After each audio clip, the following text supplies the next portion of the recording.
were once in the People's Democratic Party, and then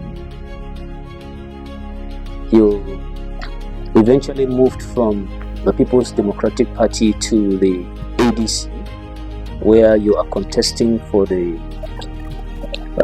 for Senate for the first time. How has it been so far? Well, we give all the glory to God. My reason for leaving the People's Democratic Party (PDP) is well known. It has been in the public domain since I took that action. Because of the litany of issues within the party. Even as we speak today, one is not sure where the PDP stands, because there are obviously two factions of the party at the national level, and if one were still in that party, one would belong to one of the two factions, and then one doesn't know which faction will eventually emerge as the legitimate faction. So it is all those uncertainties that made me to leave the party and seek re-election under another platform, the African Democratic Congress. The journey so far has been good, to the glory of God. We have held our national convention, we have held our congresses, we have held our primaries, and to the glory of God, I have got my ticket in the African Democratic Congress. So, by the grace of God, I will be on the ballot in the 2027 election under the ADC. So, how has the preparation been so far, since primaries have been concluded and we are moving towards election? What are the strategies are you using to ensure, looking at the fact that the ADC is a new party per se, and it doesn't have federal members per se? So what are the strategies are you using to be able to win this election? Well, like I said, the ADC has gone through a number of processes that will lead to the general election. It has held congresses at the ward and local government levels, and convention at the national level. It has conducted primaries and elected candidates that will represent the party in the election. It is not quite right to say that the ADC does not have people at the federal level. Today, in the National Assembly, in the Senate, for instance, ADC is the leading opposition party. If you recall, late February 2026, 9 of us from different opposition parties moved from our parties to the African Democratic Congress, making the ADC the largest opposition party in the Senate. So even though subsequent events have made two of my colleagues to move to NDC, but the rest of us are still in ADC. So ADC is the leading opposition party. It has senators, it has members of the House of Reps, so it has presence at the federal level. For now, one is waiting for the process leading to the election to roll out. As you know, the Independent National Electoral Commission (INEC) has a timetable, and there is a set time when the campaigns will start. So until the campaign starts, one will not now start rolling out strategy for winning the election. But one can say that our main positive, what is going for us, is the fact that we have the people at the grassroots level. The work I have done during the 2 terms in the Senate will speak for me. In fact, it is what the work I did during the first term that spoke for me, that made me return to the Senate in 2023. I believe those things and the additional work I've been doing since I returned to the Senate in 2023 will against people.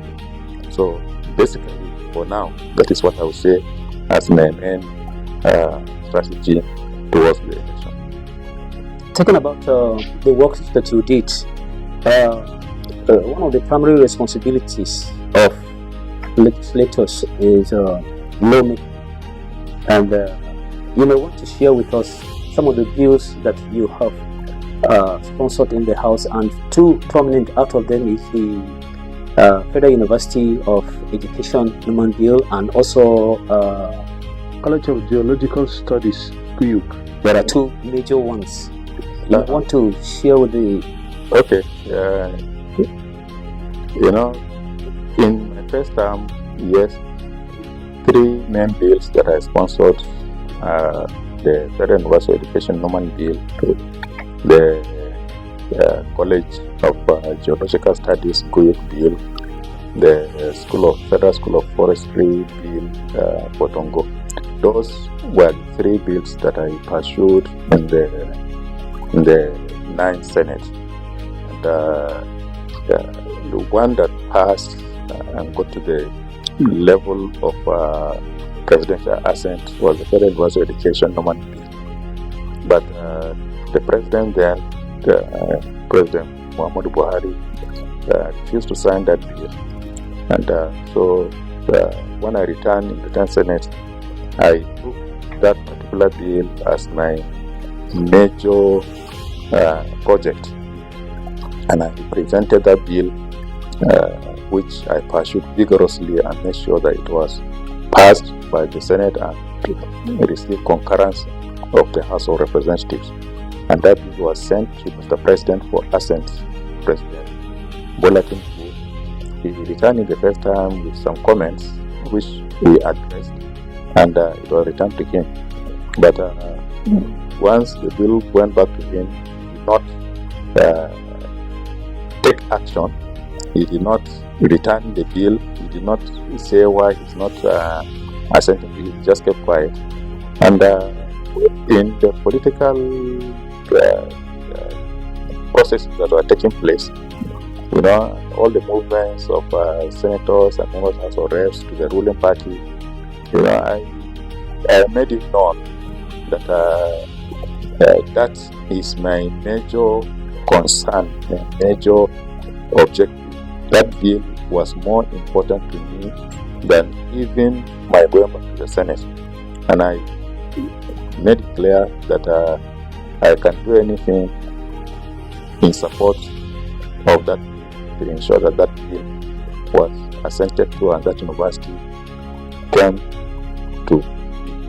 But nothing happened. So when all this talk about people campaign to APC, starting from the governor and all elected members of the PDP in Adamawa State moving to APC, I said I was not going to APC for the simple reason that my senatorial district, Adamawa South, has been neglected by the federal government, successive federal governments, and all my attempt to address it was rebuffed by the APC government. So I said that there's nothing for me to show people as my reason for going to APC. So because of that, I'll look for some other platform to contest under, not APC, because I, in good conscience, would not be able to stand before the people of Adamawa South and say, vote for President Bola Tinubu or vote for APC candidates. No, because APC completely neglected as entire district. So that has been my stand, and that is the position I've taken. Talking about neglect, Adamawa South is the largest in terms of local governments in the entire states, and you have continuously hammered on the fact that there's not been any federal presence. What strategies would you be using in the events that you are elected back to the Senate? Well, one really will wish and will work for it that my party, the APC, wins the general election in 2027, both at the presidential level and also at the National Assembly level. And in fact, during the 9th Senate, when the bill was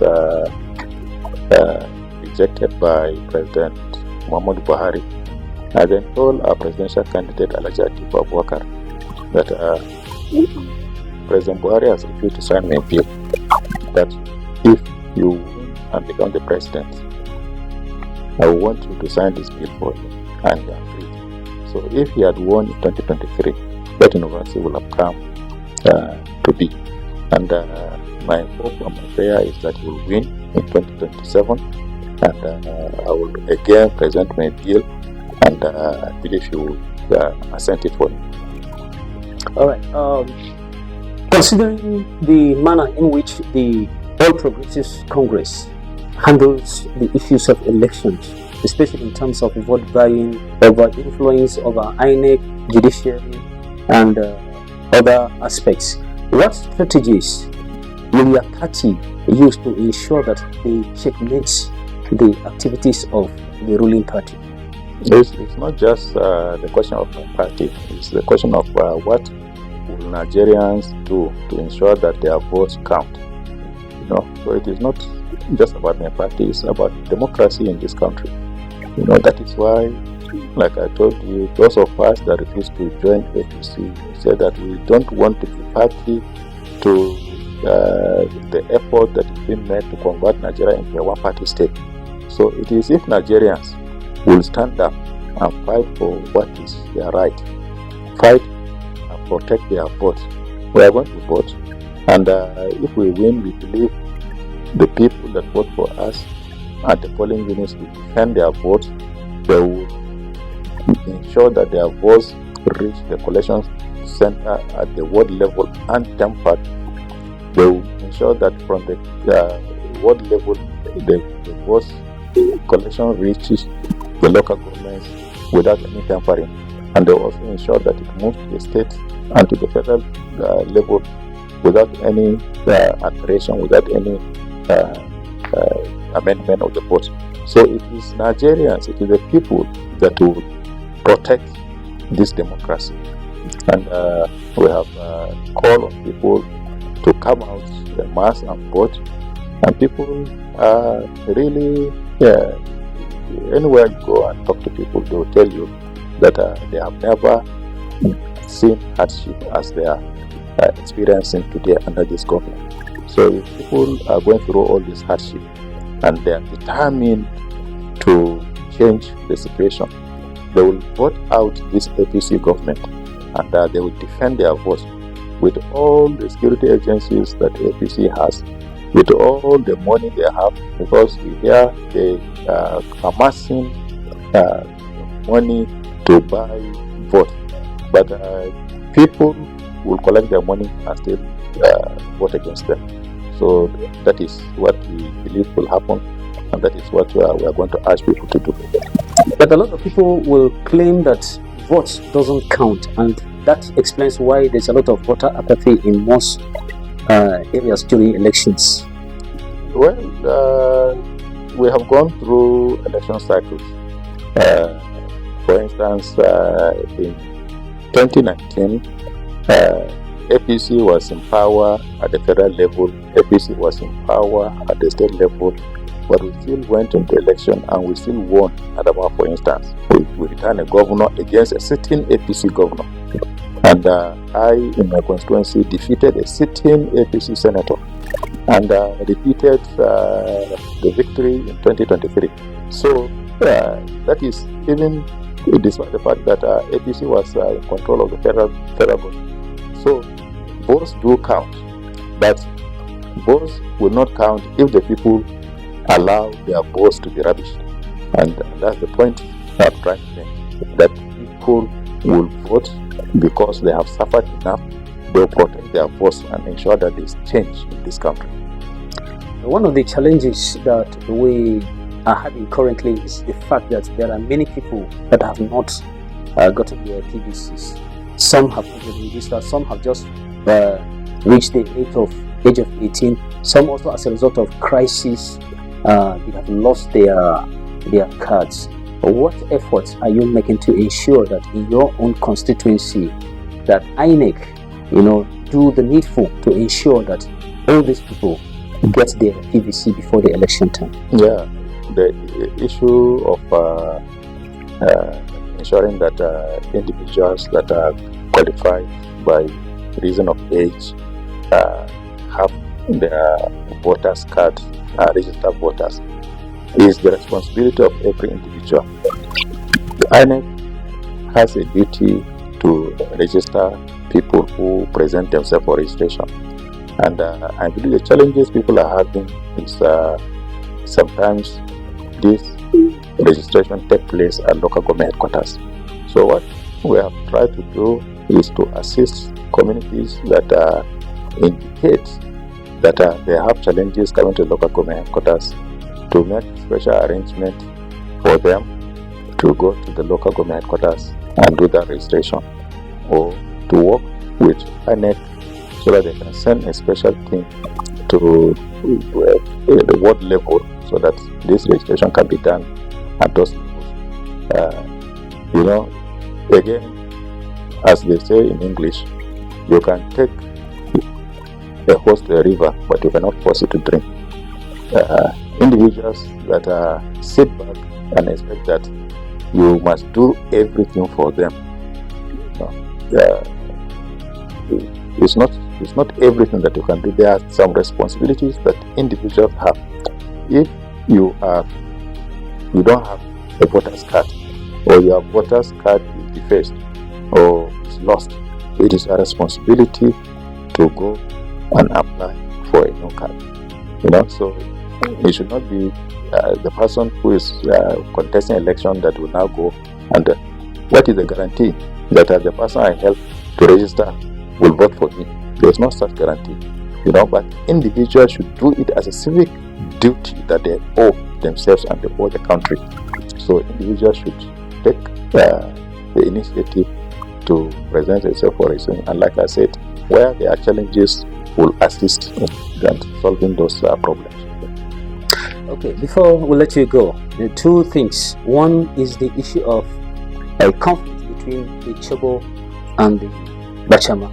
And whenever issues arise like this, stakeholders are required to make some certain statements that will ensure calm and peace within the affected communities. What would be your word to these warring communities? Number two, still on the issue of election, what would be your call to all these 9 local governments for people to come out en masse to vote the leaders of their choice? Okay, thank you. Starting with the first issue you raised concerning the conflict between the Bachama and Chibok communities. If you recall, I actually physically visited those communities in January.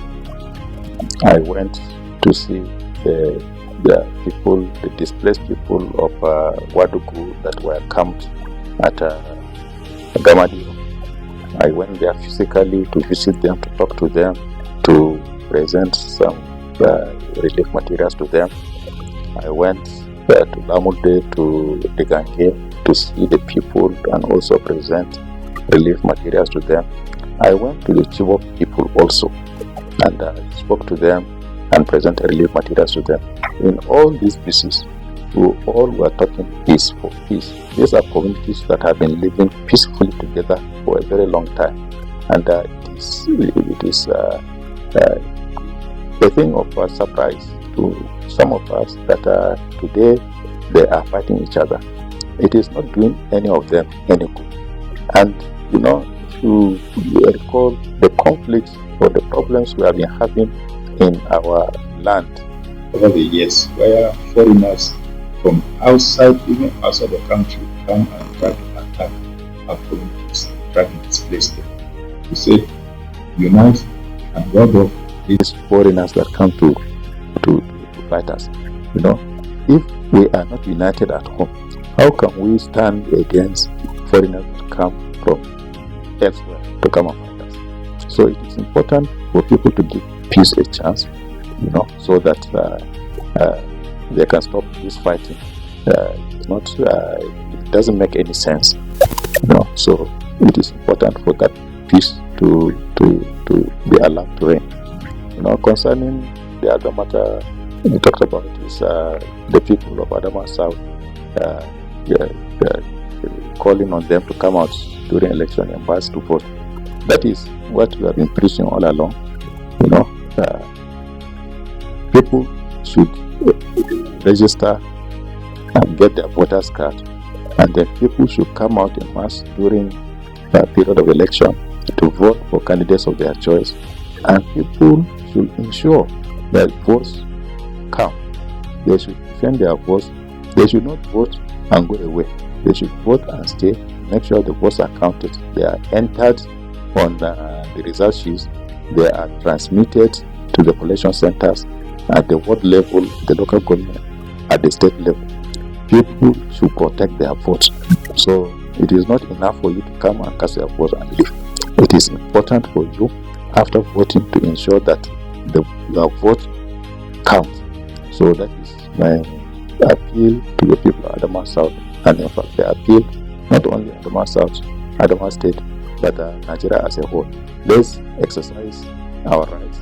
It is only through election that we can affect the governance of our country. If things are going bad, the only way we can change it is by voting out the people that are making life very difficult for us.